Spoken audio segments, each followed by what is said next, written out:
오직 하나님의 말씀만이 영적인 지도요, 우리의 삶의 모든 것이 되는 주님의 축복의 말씀인 것입니다.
로마서 마지막 부분, 송영 부분입니다. 송영 부분은 하나님께 모든 감사와 찬송과 영광을 돌리는 내용입니다.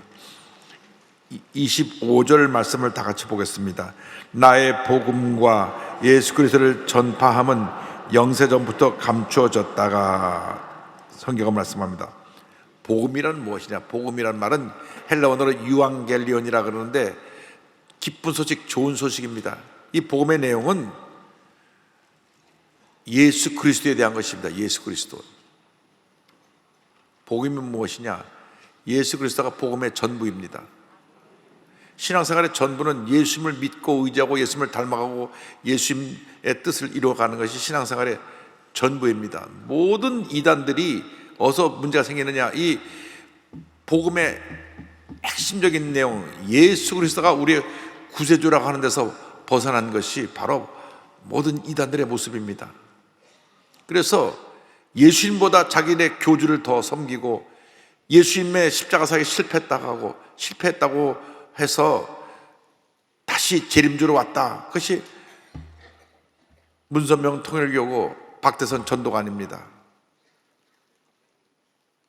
지금은 감옥에 간 정명석이라는 사람이 문선명 통일교의 교리를 갖고 자기 재임의 사랑을 차렸다가 지금 감옥에 갔는데 한 100세쯤 돼야 감옥에서 풀려나올 것 같습니다.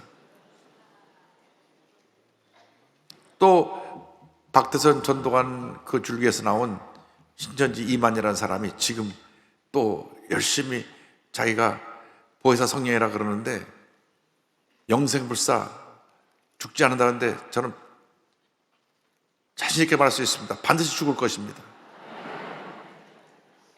그건 복음이 아닙니다. 그건 가짜 복음입니다. 복음은 예수 그리스도가 우리의 구세주 되신다고 하는 것입니다. 그래서 우리가 예수 그리스도를 온 세상에 전파하는 것이 우리의 복음의 역사인 것입니다. 그래서 로마서 1장 4절에 예수님에 대해서 이렇게 설명합니다. 성결의 영어로는 죽은 자들 가운데서 부활하사 능력으로 하나님의 아들로 선포되었으니 곧 우리 주 예수 그리스도시니라. 이게 복음입니다. 그런데 이 복음이라는 것이 예수님이 이 땅에 오셔서 우리의 십자가에서 이제 다음 주 금요일이 십자가 달려서 주님이 고난당하시고 사망의 권세를 십자가에서 깨뜨리시고 돌아가시는 날이 성금요일이 금요일인데, 복음은 죄라고 하는 우리의 인류의 근본적인 뿌리를 예수님이 오셔서 십자가에서 완전히 멸해버리시고 십자가에서 구원의 문을 여셔서 누군지 예수 믿기만 하면 구원을 받게 되고 믿는 자는 영생을, 믿지 않는 사람은 영원한 지옥을 가게 되는 것인데 두 길이밖에 없어요. 중간길이 없습니다. 그리고 마지막 때가 되면 예수님이 다시 오셔서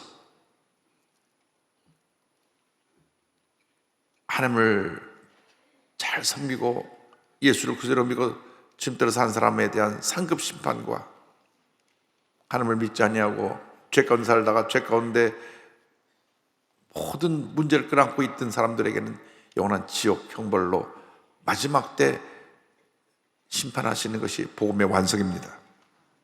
로마서 2장 16절에 설명이 나옵니다. 곧 나의 복음에 이른 바와 같이 하나님이 예수 그리스도로 말미암아 사람들의 은밀한 것을 심판하시는 그날이라.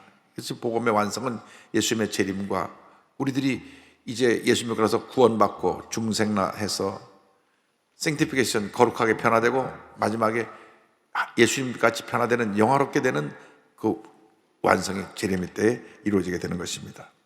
이 복음이 만세전부터 존재했지만 그동안 감춰져 있다가 예수님이 오심으로 우리에게 이 복음의 역사가 이제 알려지게 된 것입니다. 디모데후서 1장 9절입니다. 하나님이 우리를 구원하사 거룩하신 소명대로 부르심은 우리의 행위대로 하심이 아니요 오직 자기의 뜻과 영원전부터 그래서 예수 안에서 우리에게 주신 은혜대로 하십니다.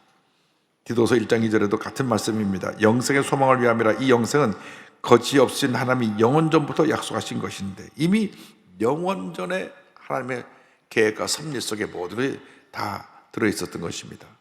그러니까 우리는 하나님의 섭리 속에 다 들어가 있어요. 하나님이 우리의 일생을 다 알고 계십니다. 그런데 우리에게 자유의지라는 것을 주셔서 그 하나님의 섭리 가운데 하나님의 뜻대로 살아갈 수 있도록 우리가 그 자유의지를 갖고 열심히 기도하고 열심히 전도하고 뜻대로 살려고 노력하는 그러한 권리를 우리에게 부여해 주신 것입니다. 근데 그 모든 우리 신앙생활의 기준이 뭐냐? 하나님의 말씀입니다. 이 말씀을 의지해서 말씀의 인도함을 따라 말씀을 우리 삶에 실천하는 것이 우리 삶의 전부가 되어야 되는 것입니다. 26절 다 같이 보겠습니다. 이제는 나타내신 바 되었으며 영원하신 한 명을 따라 선자의 글로 말미암아 모든 민족이 믿어 순종하게 하시려고 알게 하신 바 그 신비의 계시를 따라 된 것이니 이 복음으로 너희를 능히 견고하게 하실. 26절을 보니까 선자들의 글을 통해서, 다시 말하면 이 하나님의 말씀을 통해서 예수를 잘 믿도록 했다. 이 복음이 나타나게 된 것은 영원하신 하나님의 명에 의해서 선자의 글로 나타나게 된 것이다 하는 것입니다. 로마서 1장 1절 2절에도 같은 말씀이 나옵니다. 예수 그리스도의 종 바울은 사도로 부르심을 받아 하나님의 복음을 위하여 택정함을 입었으니 이 복음은 하나님이 선지자들을 통하여 그의 아들에 관하여 성경에 미리 약속하신 것이라. 그런데 이 복음을 우리에게 주신 목적은 뭐냐? 예수 그리스도를 구세주로 믿는 것입니다. 여러분 삶에 예수님만이 구원의 길이 되고 구세주가 되시는 것입니다. 다른 길이 없습니다. 다른 길이 없습니다. 내가 곧 길이요 진리요 생명이니 나로 말미암자거나 아버지께로 올 자가 없다고 했는데, 여러분 교회 나올 때 여러분의 삶이 은혜를 받으면 은혜를 받을수록 세상과 나는 간 곳 없고 구속한 주만 보이도다. 예수님이 보이게 되는 것입니다. 사람이 보이면 아직 내 신앙이 성숙하지 않은 거예요. 자꾸 사람이 보이는 사람들이 있어요. 그래서 이 사람 말하고 저 사람 말하고 이렇다 저렇다 남의 말 하기를 좋아하고, 그것도 자기 상상 속에서 남의 말을 갖다가 좀 비틀어가지고 남이 들으면 속상하는 말들을 쉽게 하는 분들이 있습니다. 이 사람은 다 교회를 오래 다녔든 오래 다니지 않았든 믿음이 초보적인 사람들입니다. 초보적인 사람들이 남 얘기를 많이 해요. 믿음이 성숙한 사람들은 우리 예수님 얘기밖에 안 합니다. 내가 예수님의 은혜로 이렇게 하나님의 축복을 받아서 오늘 우리 가정이 복받게 되었습니다. 예수님을 잘 믿고 섬기니까 우리 자녀들이 이렇게 잘 되고, 예수님을 잘 믿고 섬기니까 사업이 잘 되고, 예수님을 잘 믿고 섬기니까 범사가 형통하게 되고, 예수님을 잘 믿고 섬기니까 선한 일을 많이 할 수 있게 되고, 예수님을 잘 믿고 섬기니까 이렇게 좋은 일이 많이 일어나고 있습니다. 이것이 신앙인들의 올바른 모습입니다. 그런데 많은 사람들이 자꾸 이런 말 저런 말 남의 말들을 합니다. 아직도 초보적인 신앙이죠. 여러분 어디를 가든지 예수님만 자랑할 수 있게 되기를 바랍니다. 예수님만 높이고 예수님만 자랑하고 예수님만 닮아가면 모든 문제가 다 해결되는 것입니다.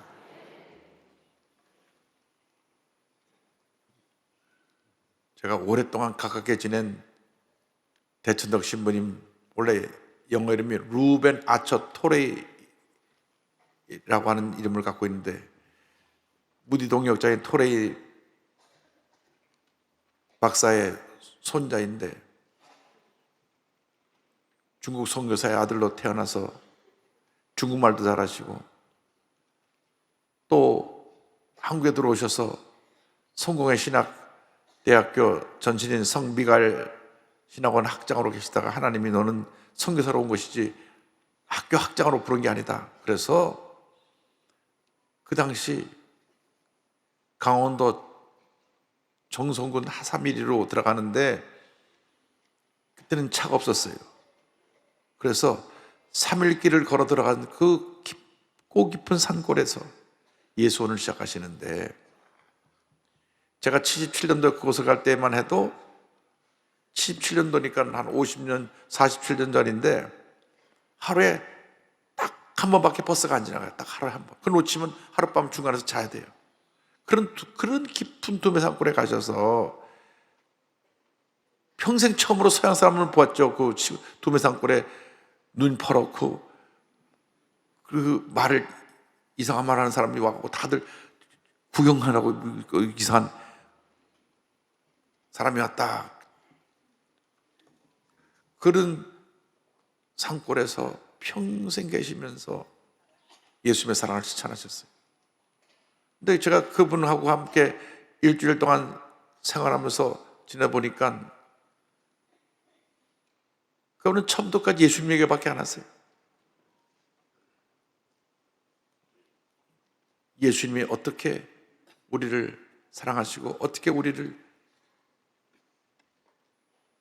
변화시켜 주시고 어떻게 우리를 사용하고 계시는지, 그냥 그분 옆에 있으면 예수님 생각이 나요.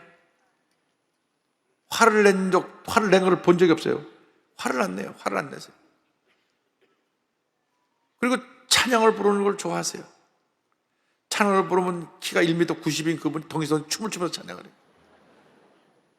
아주 어린애 같아요. 주님 앞에 하나님 앞에 예배드릴 때만 많이 어린애처럼 춤추며 찬양을 하세요.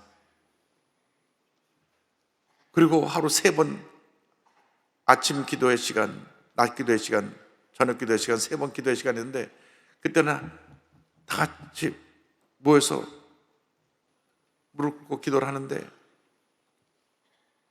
성경 말씀 읽고 그냥 기도만 하는 거예요. 그런데 그 190cm 키가 큰 분이 허리를 구부정하게 숙이고 무릎 꿇고 기도하세요. 서양 사람도 무릎 잘 못 꿇거든요. 다 무릎이 이렇게 옆에 다리 뻗고 있지. 근데 무릎을 꿇고 기도해요. 신앙의 모습이 그렇게 되어야 되는 것입니다. 하나님 앞에 진실되고 하나님을 기쁘시게 하고 예수의 모습 닮아가고 예수님이 기뻐하는 얘기만 하고 하도 입으로 남 욕하고 부정적인 얘기하고 없는 말 갖다 이래 갖다 이렇게 옮기고 이래 갖다 옮기고 그렇다더라 그런 일을 하면 안 됩니다. 우리나라가 그거 고치지 않으면 이 나라 미래가 없습니다. 우리 크리스천들이 그걸 바꿔야 됩니다.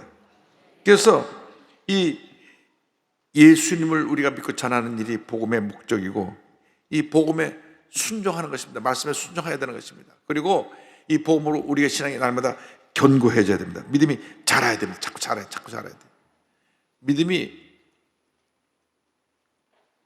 처음 예수 믿은 지 한 1년 지나고 나면은 초보적인 단계를 벗어버리고 쑥쑥 자라나야 되는데 10년 지나도 20년 지나도 밤낮 재걸음하니 이것이 문제입니다.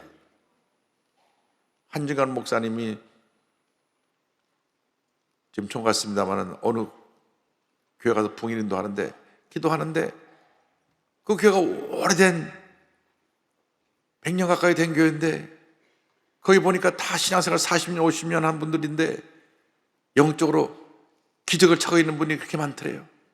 아직 기저귀도 안 뗀 갓난 아이의 신앙생활을 하고 있는 거예요. 교회 다닌 지 30년 지났는데 40년 지났는데 무슨 말이냐면 늘 불평하고 애기들이 밤낮 울잖아요. 응가했다고 울고 배고팠다고 울고 아프다고 울고 애들이 말이 안 통하니까 울어 제끼는 것밖에 답이 없어요. 그런데 울면은 엄마가 부엌에 설거지하다 뛰어와서 왜 우는지 봐서 아유 배고프다고 하면 젖을 물리고 기저귀에 응가해서 기저귀를 갈아주고 어디가 열이 나오면 병원에 가잖아요. 그거는 아이가 아직 기저귀를 안 떼기 때문에 그냥 100% 어머에게 의존하는 그런 것인데 교회 다닌 지 10년, 20년 지났으면 이제는 어른이에요, 어른. 이제는 영적으로 어른이 돼갖고 기저귀 벌써 뗐어야 되는데 아직도 기저귀를 안 떼갖고 밤낮 불평하고 엉망하고 문제가 있다고 그러고 문제가 있죠. 늘 자기한테 문제가 있는데 남의 문제가 자기한테 문제가 있는데 저기도 문제가 있다고 저기도 문제 여기 있는데 믿음이 견고하지 않았게 돼서 그래서 오늘 여기는 그런 분이 한 분도 안 계실 테니까 저쪽 가몇 사람 있을지 모르겠어요. 여러분 혹시 오늘 말씀 듣다가 내가 기저귀 차고 있구나 하는 분들은 오늘로 기저귀 다 떼시고 이제는 이유식 먹는 것도 빨리 끝내고 하나님의 약속의 말씀을 먹고 말씀으로 무장해서 믿음으로 행하고 많은 열매 맺게 되기를 바랍니다. 27절 다 같이 보겠습니다. 지혜로우신 하나님께 예수 그리스도로 말미암아 영광이 세세 무궁토록 있을지어다. 아멘. 하나님께 대한 성령입니다. 하나님 누구시냐? 지혜의 근원이 되신 하나님이십니다. 하나님이 전지전능하십니다. 모든 지혜의 근원이 되신 하나님께 누구로 말미암아? 예수 그리스도로 말미암아 영광이 세세 무궁토록 있을지어다. 하나님과 인간의 근본적인 차이는, 하나님은 영원하시고 무한하신 분이고 인간은 유한한 존재고 제한되어 있는 존재입니다. 영원성이라는 것은 하나님께만 속한 하나님의 성품입니다. 갈라디아서 1.5절에 영광이 그에게 세세토록 있을지어다. 아멘. 디모데후서 4장 18절에 주께서 나를 모든 악한 일에서 건져내시고 또 그의 천국에 들어가도록 권하시리니 그에게 영광이 세세 무궁토록 있을지어다. 아멘. 할렐루야. 히브리서 14장 21절에도 같은 내용이 나옵니다. 모든 선한 일에 너희를 온전하게 하사 자기 뜻을 행하게 하시고 그 앞에 즐거운 것을 예수 그리스도로 말미암아 우리 가운데서 이루시기를 원하노라. 영광이 그에게 세세 무궁토록 있을지어다. 아멘. 성경은 말씀합니다. 영광이 세세 무궁토록 영원토록 그에게 있을지어다. 영원이라고 하는 것은 오직 하나님께만 속한 하나님의 성품이고 하나님의 속성입니다. 이 세상에 영원할 존재는 아무도 없습니다. 가장 귀한 것은 내가 예수 믿고 하나님의 자녀가 됐다고 하는 것입니다. 나 같은 죄인이 구원받아서 하나님의 자녀가 됐으니 첫째도 감사해요, 둘째도 감사해요, 마지막도 감사인 것입니다. 내 삶에 오로지 예수님 한 분밖에 없습니다. 예수님 한 분만으로 만족합니다. 여러분, 그러면 복된 인생이 되는 것입니다. 그래서 마태복음 6장 33절에 그런즉 너희는 먼저 그의 나라와 그의 의를 구하라. 그리하면 이 모든 것을 너에게 더하시리라. 이 말씀은 먼저 예수님 중심으로 하나님의 뜻을 찾고 하나님의 나라를 구하면 하나님께서 영혼이 잘된 같이 순서가 그게 바로 되면 영혼이 잘된 같이 그다음 범사가 잘 되고 강건하게 되고 생활할 때 풍성한 은혜를 우리에게 선물로 주시는 것입니다. 여러분, 한 번뿐 인생 우리가 예수 믿고 하나님의 자녀가 되었으니 이 놀라운 은혜 감사하면서 영광을 세세무궁토록 하나님께 돌려드리고 내가 살아 숨쉬는 동안 내가 하는 모든 일을 통해서 하나님 홀로 영광 받으시고 예수님의 귀한 모습이 우리 삶을 통해 나타나게 되기를 주님의 이름으로 축원합니다. 축원합니다. 축원합니다. 그런 복받은 인생을 살아가시길 바랍니다. 여러분, 예수 믿고 하나님의 자녀 되는 것은 큰 축복입니다. 이보다 더 큰 축복이 없습니다. 그래서 우리는 이 놀라운 구원의 은혜에 대해서 감사하고 또 감사하고 또 감사하며 살다가 주님 오라 부르시면 기쁨으로 주님 맞이하시는 여러분 모두 되기를 간절히 소원합니다. 기도하겠습니다. 사랑과 은혜와 자비가 원하시는 하나님 아버지, 우리를 택하고 부르셨사오니 하나님 부르실 합당한 삶을 살게 하여 주시고 초보적인 신앙을 떠나서 성숙한 신앙인의 모습이 되어서 예수님만 바라보고 예수님만 닮아가고 예수님만 증거하고 예수님 안에서 참된 은혜와 축복을 누리는 저희보다 될 수 있도록 은혜 내려 주옵소서. 예수님의 이름으로 기도 올리옵나이다. 아멘.